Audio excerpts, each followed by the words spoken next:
Welcome to the Brigham Young University Family History Library webinar series. My name is Sean Firmage. I will be your host for this webinar. Just as a reminder, there are some polls down at the bottom of your screen if you would like to just fill those out, particularly if there are any topics that you're interested in hearing in the future webinars. We'd love to hear your input.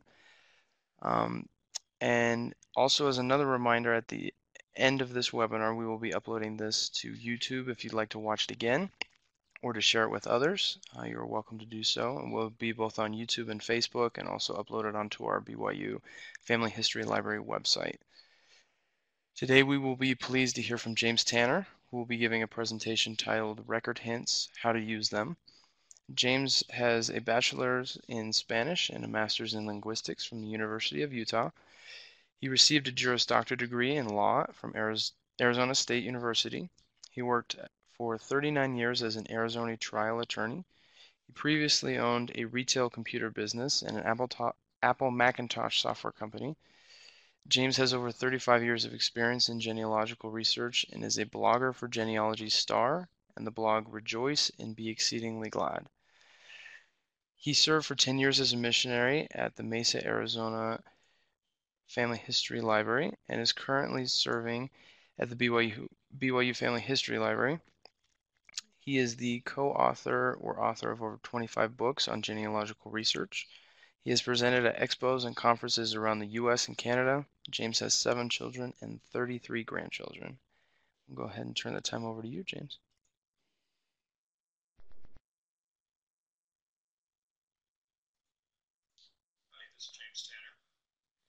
Glad to be here for another BYU Family History Library webinar. Remind everyone that these webinars are recorded and uploaded eventually to the BYU Family History Library YouTube channel. And we'd like to ask you to subscribe to the channel if you'd like to receive some notification of the new videos as they're uploaded. By the way, that's can be as many as 4 or 5 or 6 a week. So we're doing quite a lot of videos lately. Today we're going to talk about record hints and how to use them. And record hints have become pretty well established in the larger genealogical database programs online in conjunction with the family tree programs that they have. Right now there are record hints on FamilySearch.org, which have become quite useful, and we'll get into each of these different companies and the record hints which are generated and how that works and how you can use them or what you ought to do when you get them. The prerequisite here is that you need to have a family tree on each of these programs. So FamilySearch, Find My Past, Ancestry, and MyHeritage all are family tree programs. They have family tree programs online, and Genie is a large online family tree program. However, Genie is owned by MyHeritage, and the record hints that come to Genie come from MyHeritage. So I'll be explaining the MyHeritage record hints, and just bear in mind that if you are on Genie, you will be getting some of those record hints if you're subscribing to the Genie program. In all of these programs, by the way, with the exception of FamilySearch, are fee-based subscription programs.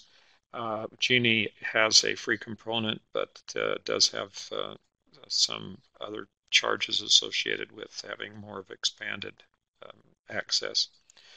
So basically, these are the programs that we'll be talking about. As far as I am aware, there are other programs who tap into, there are some genealogical database programs that tap into these record hints. I can mention a couple of names. There are, for example, a program called Roots Magic and another program called Ancestral Quest. And they have made separate agreements with each of these companies to show if you have your family tree on these other programs, they will show record hints. There are other programs also that incorporate record hints. It's a growing part of the online genealogical community.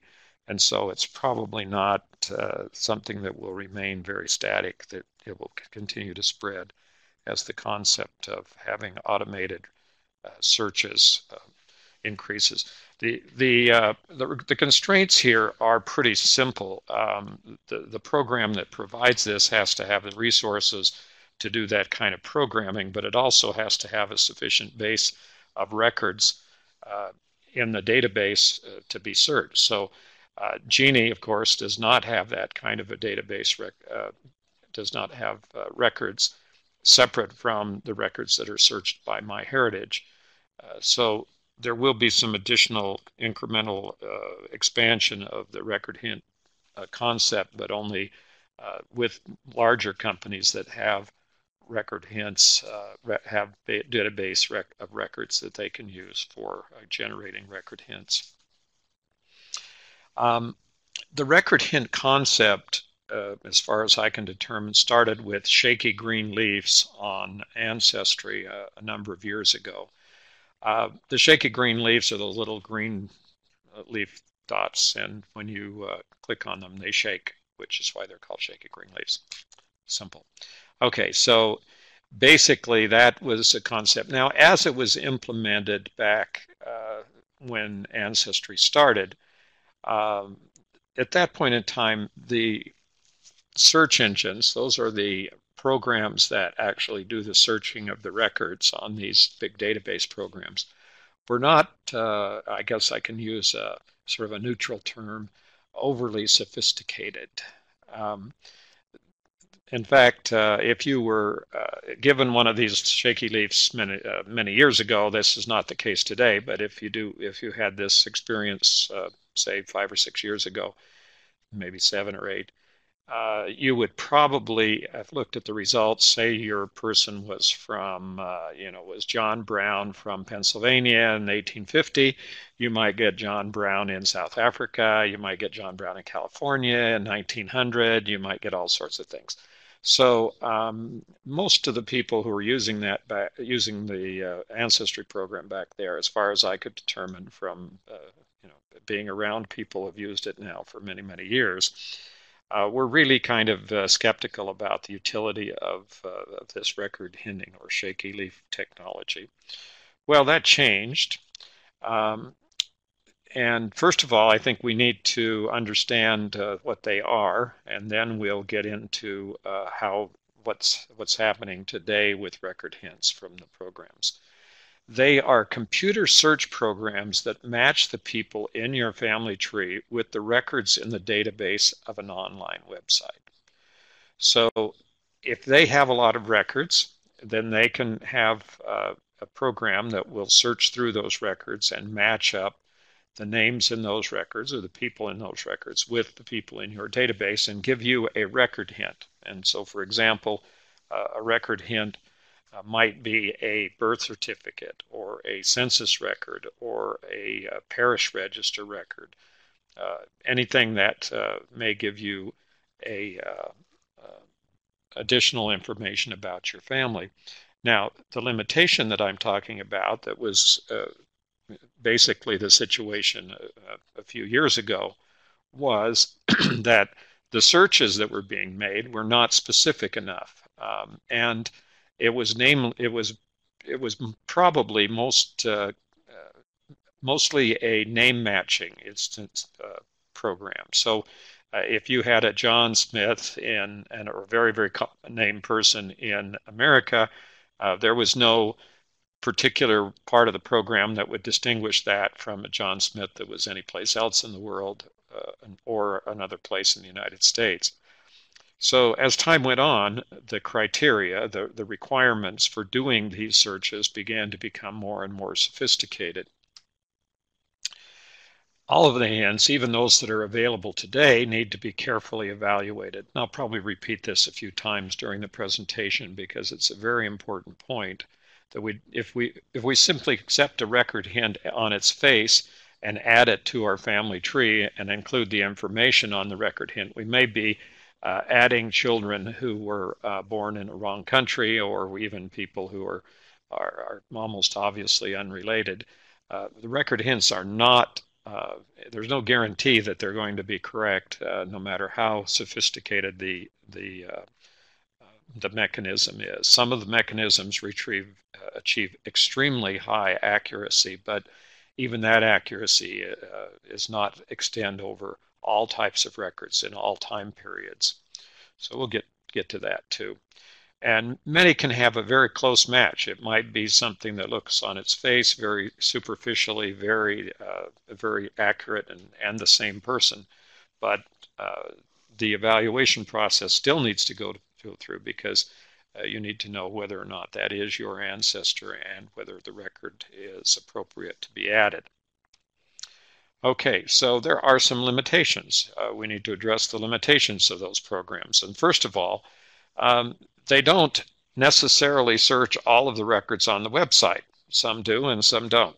Okay, so let me give an example. FamilySearch has record hints, but the record hints that are provided are a subset, only part of all of the records on the website, and as a matter of fact, are only those are a smaller portion of the records that are already indexed. So not even all of the indexed records are now available as record searching, because record searching is a different program than indexing and then adding the records to the program. So FamilySearch, by the way, is adding new digitized records at a phenomenal rate, millions and millions of records a month, and neither the indexing nor the record hints nor even moving those records into the historical record collections can now keep pace with the amount of digitizing that's going on.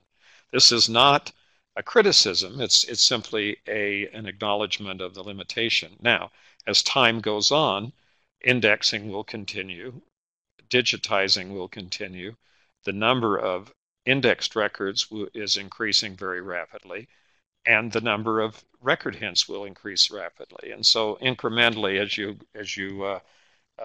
you are using a program like FamilySearch, you'll find out that the record hints just keep appearing, even though you may have spent time working through many generations of record hints on your family tree. You may have more. Now, this is kind of the way that it's happening. In addition, for example, as the other companies now, companies like Ancestry and MyHeritage and Find My Past have indexed all of their records. They're available for their search engines, but the extent to which the record hints are being provided is still not clear. They may or may not be adding record hints for all of the records. In fact, if you look at the record hints, you'll see that over time, the types of records that are now being provided through record hints are let's call them less common records that you would not normally research if you were doing superficial searches than they were just a few months or a year ago or so ago. And now the record hints for all the websites at this point are only accurate as far back as there are records. So you're not going to be able to go back more than about 200 years with any degree of accuracy. At that point, the number of records that are really readily available in any given location begin to vanish, just completely vanish. So there are records. There are plenty of records that go back 200, 300, 400 years. But for every incremental time depth that you go back, the number of records decreases, and therefore the overall accuracy of the records decrease. The more records there are at a given time, the more likely you're going to get accurate record hints. And so there's a direct proportional relationship there. And then the record hints are just that, they're hints. They always need to be carefully evaluated, and I told you already that I would probably say that a few times and emphasize it over and again. The reason I say that, by the way, is very simple. As my observation on all of these programs is that people have a tendency to say, oh, look, they found a record for me, and add it into their person, and thereby the information on their individual becomes corrupted by by adding a wrong record hint. And this happens, and it's not as frequent as it could be, but it basically um, is something that does happen. And so evaluation is one more step that needs to be done. You need to look at the record hint and answer the question of whether or not this is your person and whether or not the information is consistent, whether it fits in with the time period and everything in the background of your person. And if it is, then we add it in as a record, just the same as if you were doing primary research and evaluating a record that you found yourself. Okay, so today record hints are amazingly accurate. Um, we've got kind of here in the center hitting 100% in the red on this dartboard. I don't think we're quite to the 100% dartboard center of the target, but we are in the 9 ring on many of the residents, all of the record hints that are being put out today. Why does this occur? Well, a few years ago, the company called MyHeritage out of Israel developed some very superior record searching technology called SuperSearch. And then using the SuperSearch technology, which they then extended and improved, they began providing what MyHeritage calls record matches. And these record matches at the time they were introduced were represented to be in the 98% accuracy range. Of course, there were a lot of people at that time who thought, well, that couldn't possibly be correct. It's got to be a little bit of an excessive claim. However, it was accurate. There was a very, very high degree of accuracy. Of course, I don't know if it was 98%, but I'm assuming that from what my experience was, that it was so high that I got to the point where I could rely on them more than I could rely usually on my own evaluation or finding records. And the number of records being found was phenomenally large. And of course, whenever one person or one entity does something, then the other entities all of a sudden decide that that was a really good idea. And since at least Ancestry had already implemented record hints, the other companies began the process of doing record hints. And overall, because of the, let's say, example set by MyHeritage, the overall industry record hints began to become more and more and more accurate. Today, the accuracy in all of the different programs, all 4 of the major programs, FamilySearch and Ancestry and MyHeritage and Find My Past, are amazingly accurate. Very, very helpful records. One example, I spent some time doing some research on one of the members of my family in England, one of my ancestors, and finally found some records after spending some time. And then when I went to put those records into the individuals on my family tree on Find My Past and add those records in, I found that there were already record hints for those same records that I'd spent time looking for. So from now on, of course, my procedures have changed, and I make sure that before I do any other research, I evaluate and add in all of the record hints I have available so that I'm not, in a sense, wasting my time out looking for records that have already been found. Another kind of limitation here, and a little bit of a restriction, is that the record hints work primarily for records in English or the other major languages and for areas where there are abundant records. As I indicated, the record hints work best when there's a lot of records to search, and it also works where there's been a lot of activity in the genealogical records of digitizing records and things like that going on.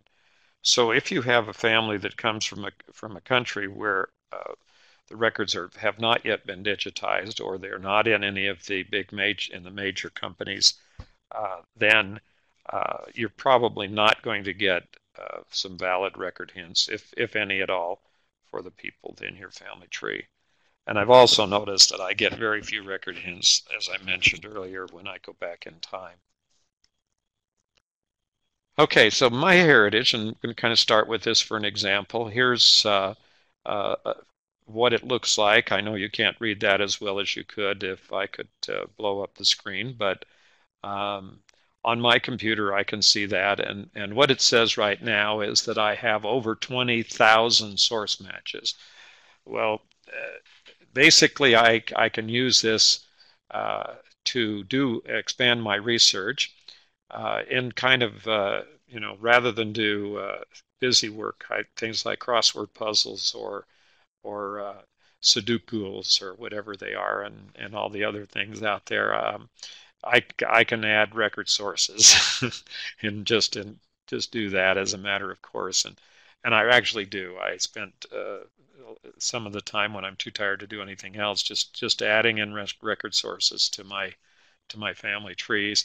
And sometimes they're valuable enough to have added additional people, and this is particularly true with MyHeritage. Um, so I now have, as it says here, and according to as of the time that I created this presentation, I had 84 sources with 20,496 matches. And it's really not likely that I'm going to be working all through those.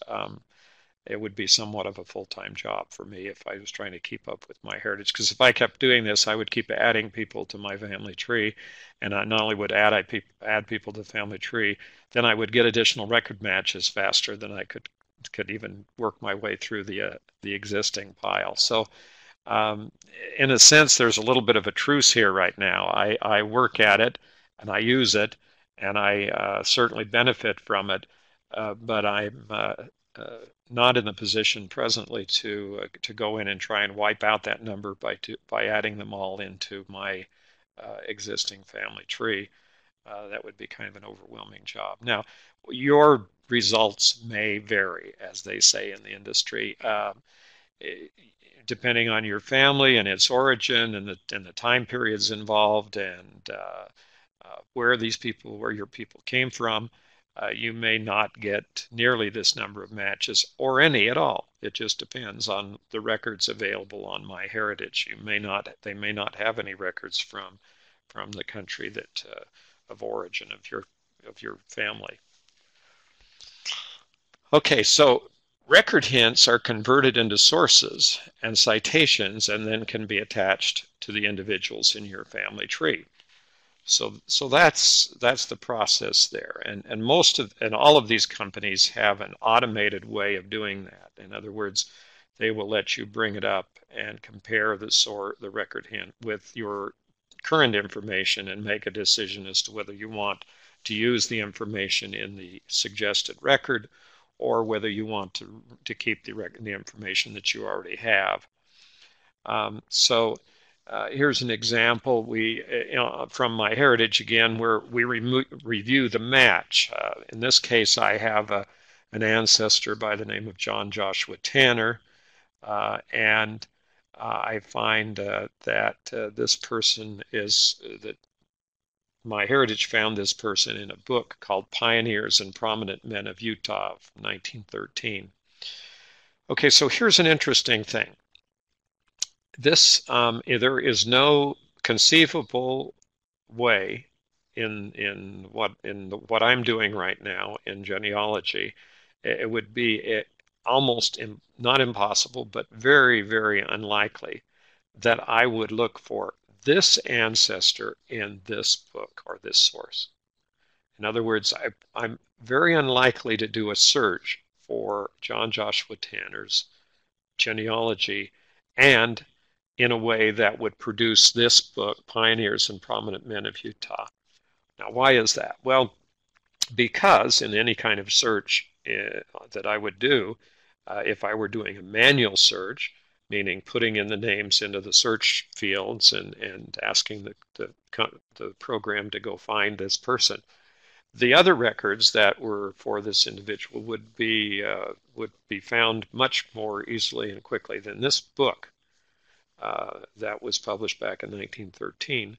And the only reason it appears here on MyHeritage is because MyHeritage has digitized over 450,000 books and searched them completely word by word, and then has the ability to match them up to your person. So you may, in any of the other programs, you may never see this book. You may never in a search.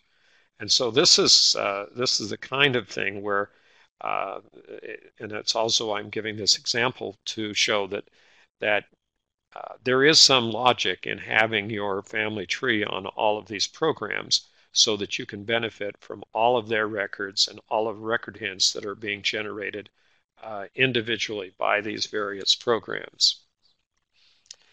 So now let's kind of go through the group. I used MyHeritage there as an example, but I'm going to go back and talk about the details of how these record hints work in each of these large online database programs.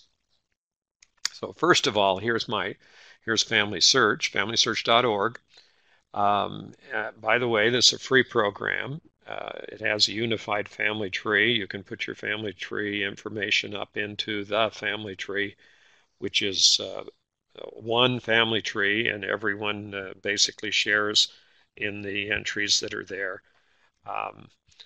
Obviously, everyone has access to it, and that's one of the concerns about the family tree by some genealogists, and that is that their information might be changed or whatever. The answer, the operative word is their information. It is not your information. It is genealogical information, and you have no more rights to it than everyone else who is related to you, which is an awful lot of people. So if you realize that, then the family tree becomes a very workable, very valuable product for a lot of other reasons that we're not going to go into in this particular presentation. But here's a search field on FamilySearch, so I could enter some names and look through their historical records, the indexed records that they have on their program.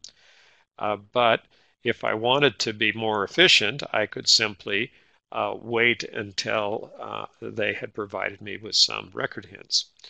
Now, what does FamilySearch have? It has over 1.23 billion images containing 5.66 billion searchable names. Okay, so that's what's already there.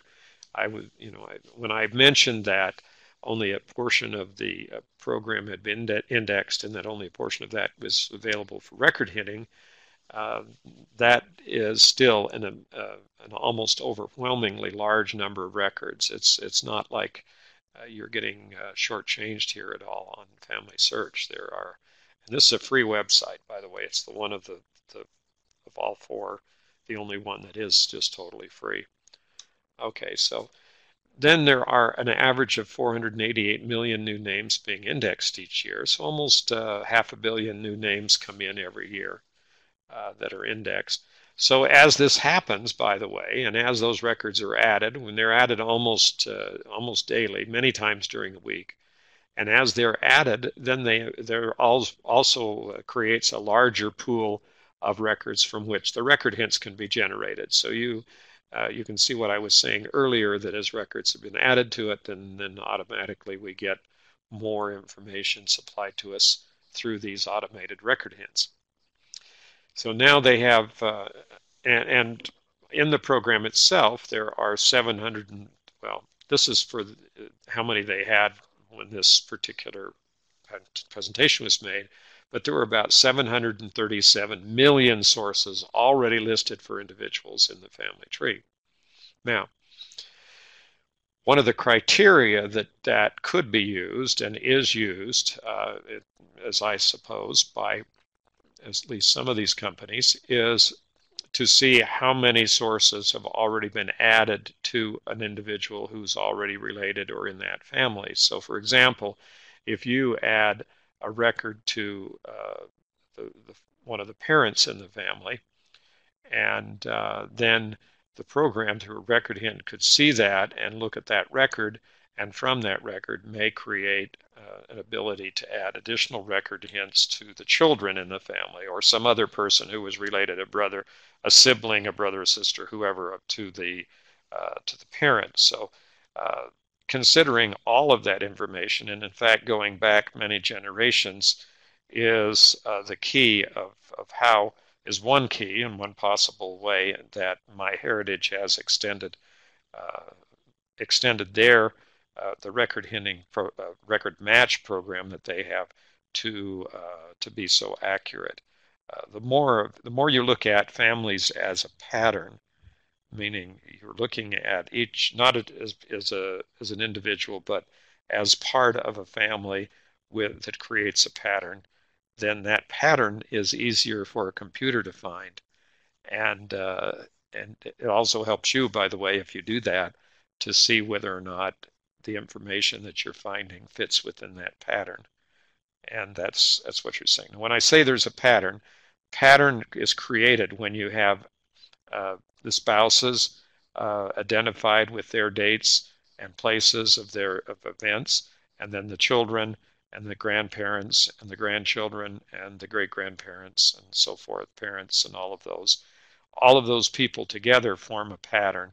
And if you find a record that fits within that pattern with the names and dates and places, then those that can be added in and it becomes a much more accurate record hint.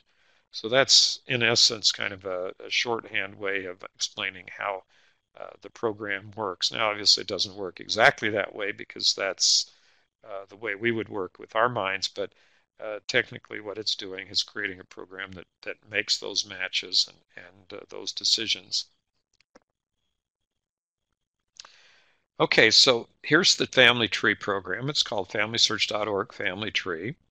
First of all, it's free. It's unified, as I mentioned. It's collaborative by its nature. In other words, the family tree is in essence a wiki. That means that everyone who looks at the program sees the same information, and any changes that are made are viewed by everyone in what is essentially real time, meaning if I change something and you are related to that ancestor, then you will see the change virtually at the same time that I make it.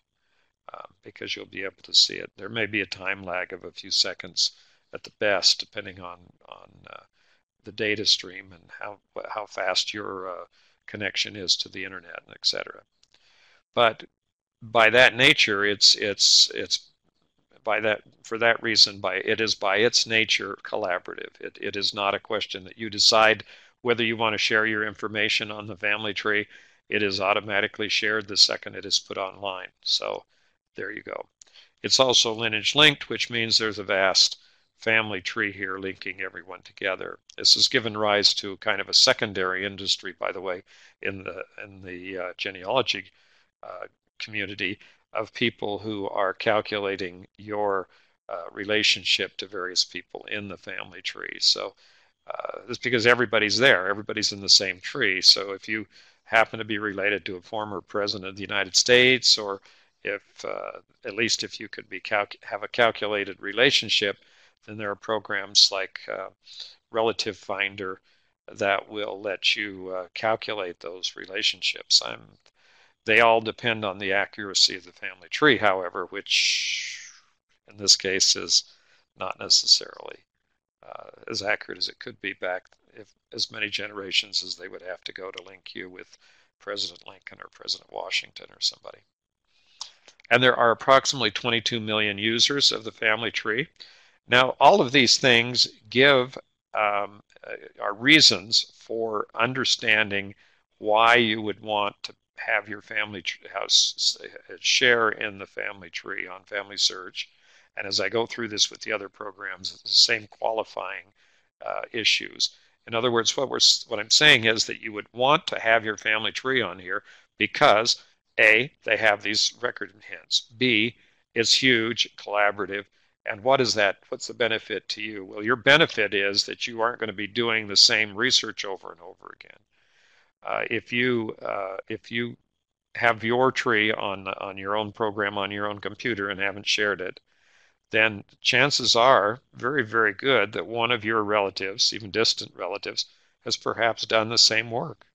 And not only done the same work, may have extended the lines further than you have. And you have no way of knowing about that unless you are participating with these online family trees, looking for those connections between the users. And there are approximately about 1.1 billion names in the family tree.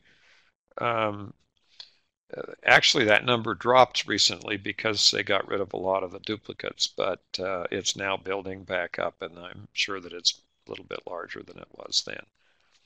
Now, this is how the family tree looks, and those blue markers that you see there are the record hints. So clicking on those little blue icons will bring up a list of the record hints that are available at 1 to whatever number of record hints that have been found. And so there's the process of attaching those record hints. So here's what happens if you click on it, and that particular person, Henry Stapley, has 2 showing record hints. There may be more, but that's the limit of this particular little view box. And what you'll find is if you add those 2 or attach those 2 record hints to Henry Stapley, there may be more in the queue, and then you're going to still have record hints, and you'll keep adding them until you run out of the records that are lined up to be added. So one of the things you want to know is to look at the variations in the names. Now this is Henry Stapley, and the record hint here is for someone named Henry Stapleford. And the question would be, well, is Henry Stapley the same as or the same person as Henry Stapleford? And so in this case, we look at Henry Stapley, and this is the individual details page for that individual in the FamilySearch family tree. And over there are the 2 record hints that were on the other view. And we go look at one of those record hints and see what it is. And it says that this is somebody named Henry Stapleford, who was married to a wife named Elizabeth and had a daughter by the name of Sarah Stapleford, and had a christening date for Sarah Stapleford of 1790 in Leicester, England, Leicestershire. So you want to make sure that this hint applies to your person, and in this case, this is definitely not a match. This particular record hint does not apply. It is neither the right place or the right time period, and my family did not come at this time period from Leicestershire, Leicester. So we're without that. That's just wrong. Okay, so now we look at a different one. So here's one for an individual by the name of Samuel Bryant. And it says that his father's name was Samuel and his mother's name was Sarah, and that he was born in 1837. So this is a record of his birth from the Australia New South Wales Index to Bounty Immigrants. And of course, you may want to look in to see what kind of a record that was and make an evaluation on how reliable it was. But here's an interesting record because this particular family was in England and immigrated to Australia under a government program that subsidized their emigration. And so these are records that are appearing for the first time in our family. It's only been very recently, in the last couple of years, that these records from Australia and about the Australian immigrants from England have become available to online or searchable. They may have been on microfilm for some considerable time or not. They could be new records that have just now been digitized. So but we have a lot of records here now that we didn't have previously. And this one is Australia, New South Wales Index to Bounty Immigrants, 1828 to 1842. I have to determine whether or not my Samuel Bryant is a person that was born in Australia. And there's a citation for the record, which I could check if I wanted to do it, and even the microfilm number. And I review that information and I decide that yes, this is my person. and so I can review and attach that record directly to my family. And depending on the program, I can add in, it will automatically add in any missing data, or I will also get the opportunity in some programs to replace the data that I have with new data that is being found by the computer program, by the record hinting program. So record hints will continue to be added as new records become available and additional records are added to the hint structure. So this is something that is going to continue on and expand and become more valuable. Over the last few months, I have been doing some rather intensive research in my families in both the United States and the early colonies uh, back in the colonial days, and also in England. And I have found the record hints to be a absolutely great and invaluable resource. I am just absolutely thrilled to the fact that I'm saving all this time that I would take to find all these sort of uh, different kinds of documents that support my records, and this just really seems to be an extremely good idea. Um, a question comes up and asks, what do we do with the duplicate record, with duplicate records or duplicate record hints? Let's see what it says.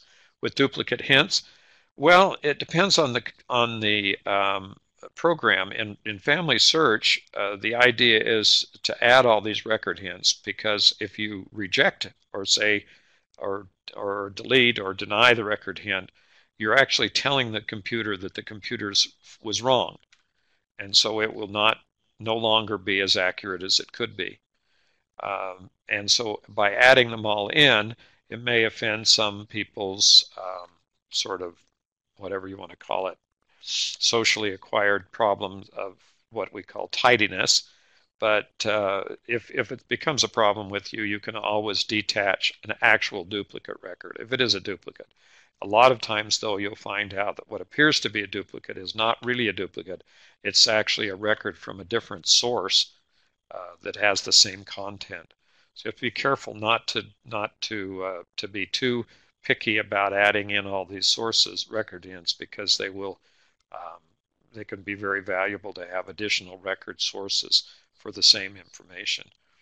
But if it's truly a duplicate of exactly the same record, then you can detach it or not. But don't say it's not a match, because that will then tell the computer the wrong information. Okay, so I guess I have to, since I clicked over there, I got to click back here. Continue to add the new record hints. That's my suggestion, and continue working with it. My understanding of the way this works is that the computer's programs are smart programs. In other words, if you keep adding, it's just like the programs that they have on the sales sites like Amazon. If you buy something on Amazon, then the next time you get an ad from Amazon, it's going to have either the same product or a similar product, and you're going to be targeted with that.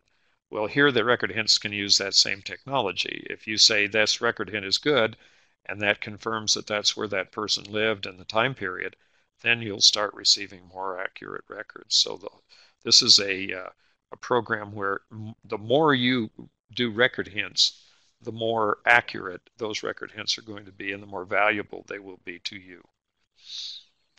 Okay, now let's jump to Ancestry here. And this is the Ancestry screen. What does Ancestry have? It has 2.5 million paying customers, 3 million Ancestry DNA customers, 20 billion records, and 80 countries of origin for those records, and 80 million family trees.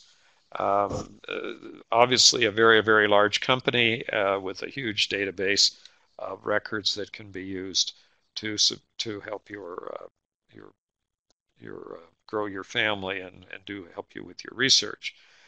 In addition, they have Ancestry DNA, and you can get hints from the Ancestry DNA when you have when you've taken their DNA test and had it evaluated and entered into the family tree information.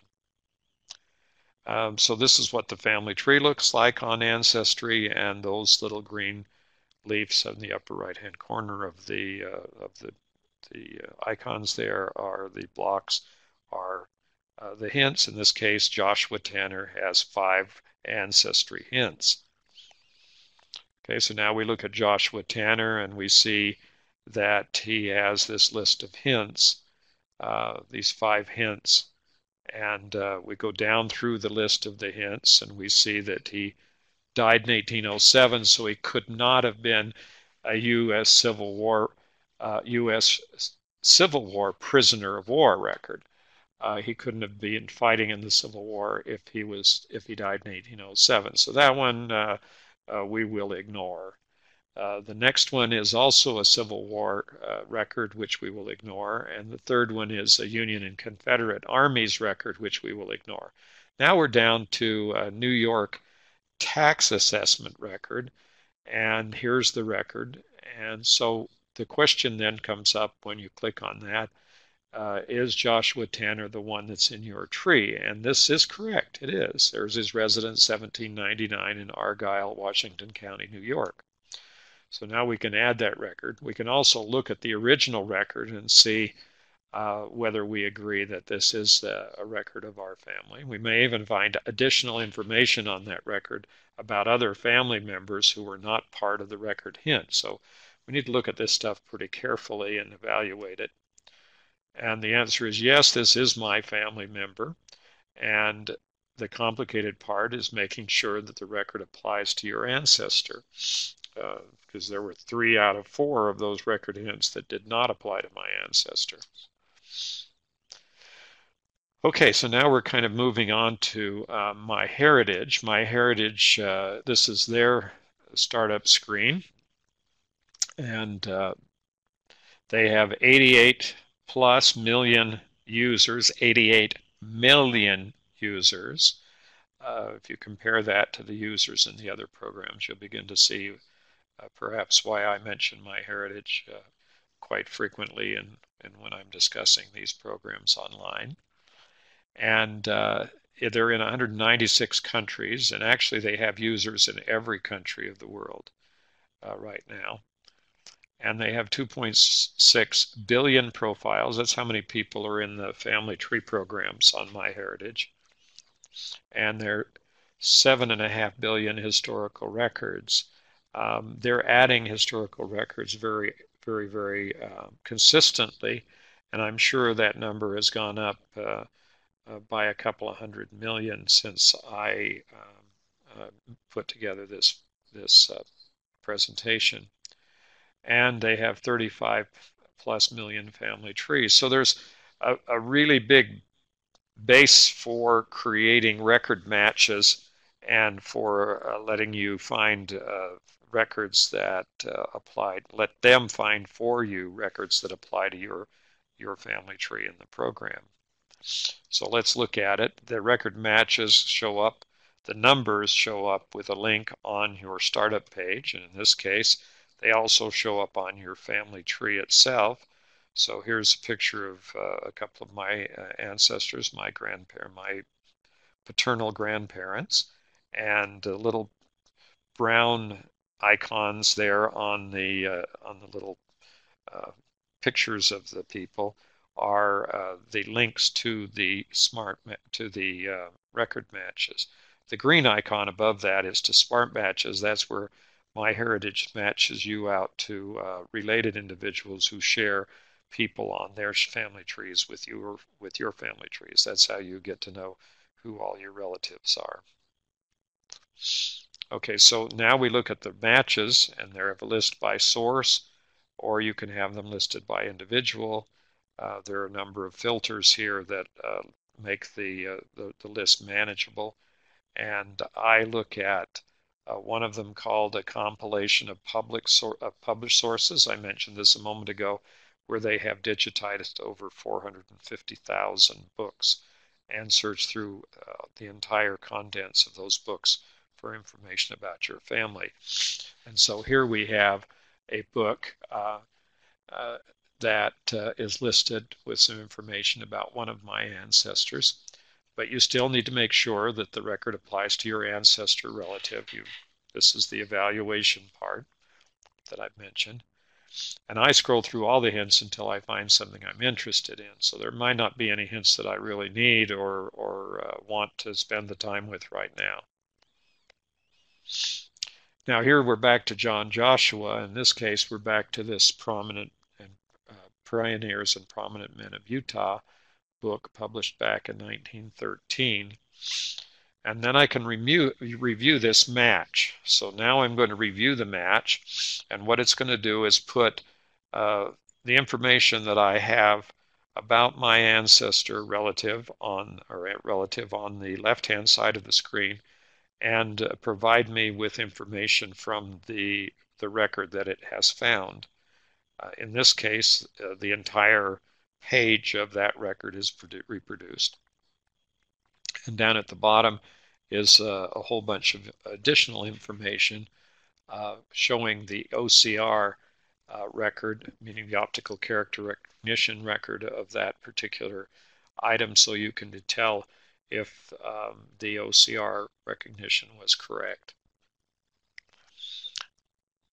And then we have another set in the program, in MyHeritage program. This is unique to MyHeritage, is once you have found a record, once they have found a record through the record match program, then they use a program called Record Detective that adds additional sources. They'll find more records about that particular family and try to match it up to everybody in the family. In this case, there's an additional 23 records from this one record. The largest number I've seen on this is well over 200 additional records from the Finding One record. So this record match program, the record match programs and record hint programs on these computers is providing a sort of a warp speed way of doing genealogy, because if you evaluate these and they're correct and you keep adding them, you'll be adding doing work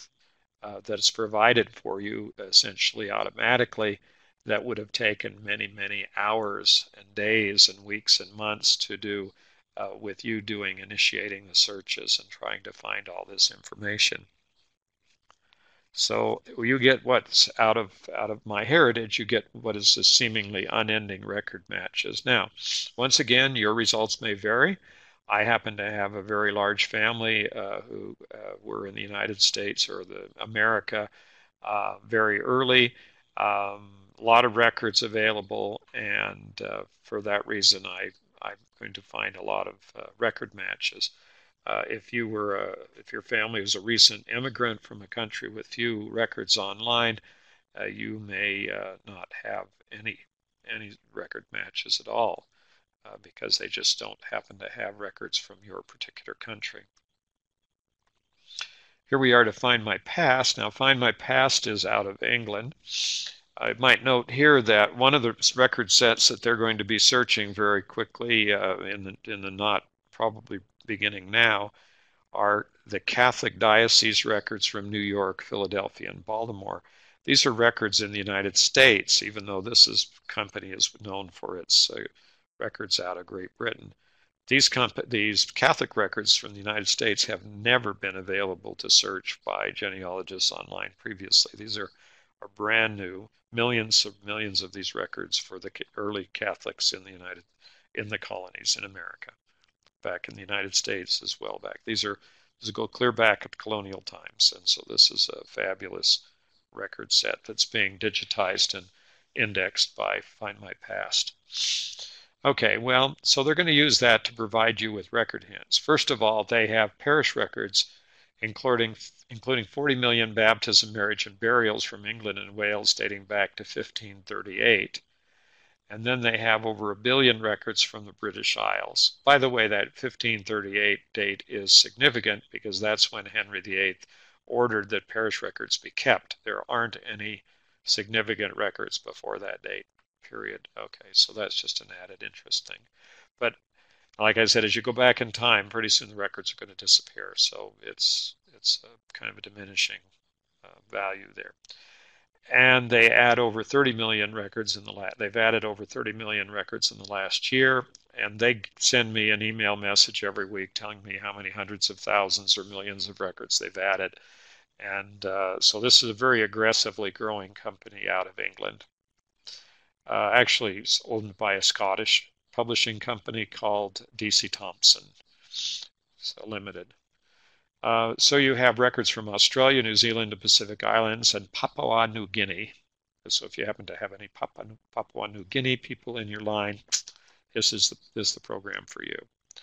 And they have a growing collection, as I've already indicated, of U.S. records. They also have the Marriage Project, which they're adding. Their goal is to add all of the marriage records available in the United States into their database and Find My Past. So there's a lot of things going on online right now. So what do they do? Well, they have record hints. If you have your tree, obviously I mentioned at the beginning that the qualifying factor here was having your family tree online in these programs, in each of these programs. So you're going to have to upload your family tree to Find My Past or begin building it within the program, which I would suggest is probably the better way to do that. But, either way, depending on how many record hints you want to get immediately. And the little red marks there are the orangey color. I guess they're more orange on my screen. And they are the record hints. If I click on that, I get a couple of record hints for one of my ancestors named Charles Stapley. And I can then review and evaluate those to see if they're correct. Looks like they're marriage records, both of them, which are very commonly the records. And the same rules apply. Every time we've gone to a new one of these companies, we have to make sure that the hint applies to our person, so we have to evaluate it carefully and make sure that it does. And in this case, I can put them up side by side and see if it's the same person. And in this case, it is. There's the same information in both. And then I can attach that to my person in my family tree on the program. So now this is kind of a summary of how this all works. First of all, they work in the background and check new records as they're added. Okay, so this is a benefit to you of having your family tree in each of these programs. And it's just like hiring somebody to do research for you 24 hours a day, 7 days a week, and look at all the new records that are coming out in all of these programs. And second, they provide the more common records that have taken you time to find.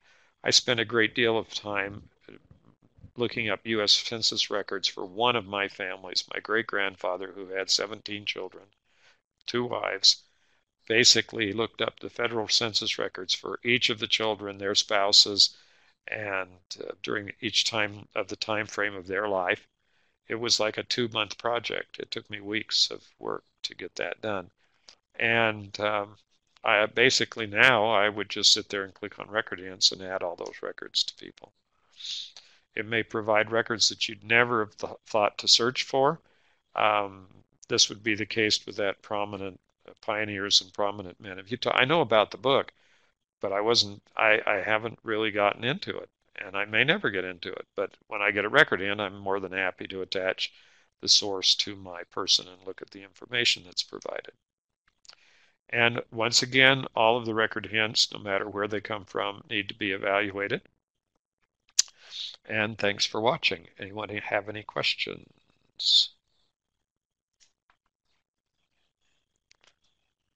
Okay, well, let me remind everyone that these are recordings, these webinars are recorded and uploaded to the BYU Family History Library YouTube channel.